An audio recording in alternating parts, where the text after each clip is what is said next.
ભવ્ય વિજય થયો છે। મારી સાથે ઋષિકેશભાઈ પટેલ છે કે જેઓએ પણ મહારાષ્ટ્રના વિદર્ભ વિસ્તારમાં ચૂંટણી પ્રચાર કર્યો હતો। ઋષિકેશભાઈ, કઈ રીતે પરિણામને જોઈ રહ્યા છો? પરિણામ અપેક્ષિત જ હતું। આદરણીય નરેન્દ્રભાઈનું નેતૃત્વ દેશે સ્વીકાર્યું છે।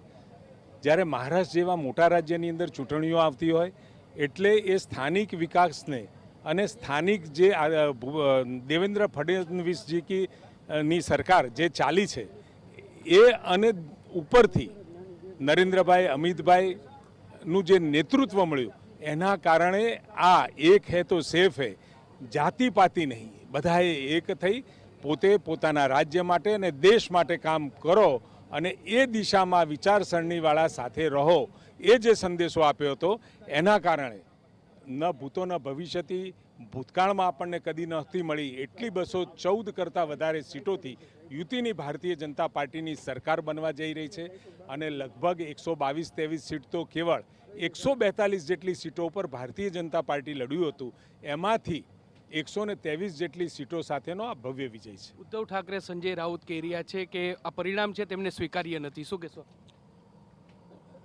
પરિણામ સ્વીકાર્ય ન હોય તો પણ આ લોકશાહીમાં લોકોનો અવાજ છે એટલે એમને સ્વીકારવા જ પડે અને સાથે એ સ્વીકાર્ય નથી ઝારખંડના સ્વીકાર્ય છે અને અહીંયા મહારાષ્ટ્રની અંદર જે લોકોએ આપેલો લોક ચુકાદો એમને સ્વીકાર્ય નથી। આ તો એમની કાયમની કેસેટ છે। એટલે સંજય રાઉત અને જે બાકીના જે વિપક્ષમાં બેઠેલા લોકો જ્યારે પણ સરકાર બનતી હોય છે ત્યારે વાહવાહ કરતા હોય છે લોકશાહીનો, લોકમત આવે એવું કહેતા હોય છે અને જ્યારે વિપરીત આવે એટલે ઈવીએમ ઉપર ઠીકરા ફોડતા હોય છે અને વહીવટીતંત્ર ઉપર ઠીકરા ફોડતા હોય। વાવ બેઠકના પરિણામને કઈ રીતે જોઈ રહ્યા છો? તો આ છે ઋષિકેશભાઈ પટેલ કે જેઓ કહી રહ્યા છે કે જ્યારે કોંગ્રેસ છે તે હાર પાડી જાય છે ત્યારે ઈવીએમ પર ઠીકરું પહોંચે છે। અમિત શાહ અને નરેન્દ્ર મોદી છે તેની જે રણનીતિ છે તેનો આ વિજય છે। ભાવેશ લશ્કરી સાથે મોહિત ભટ્ટ, TV9 ગીર સોમનાથ। બિલકુલ, તો અહીંયા સરકારના પ્રવક્તા કે જેઓ અલગ અલગ ફેક્ટર જણાવી રહ્યા છે, જીતનો વિશ્વાસ વ્યક્ત કરી રહ્યા છે।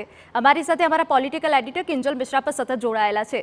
કિંજલ, જે રીતે આ પ્રતિષ્ઠાનો જંગ હતો પણ જીત મળી તેનાથી સંતોષ માની રહી છે પાર્ટી? સ્વાભાવિક છે કે જીત મળી છે ભાજપને અને એની સાથે જ ભાજપનું જે સંખ્યાબળ છે તે 162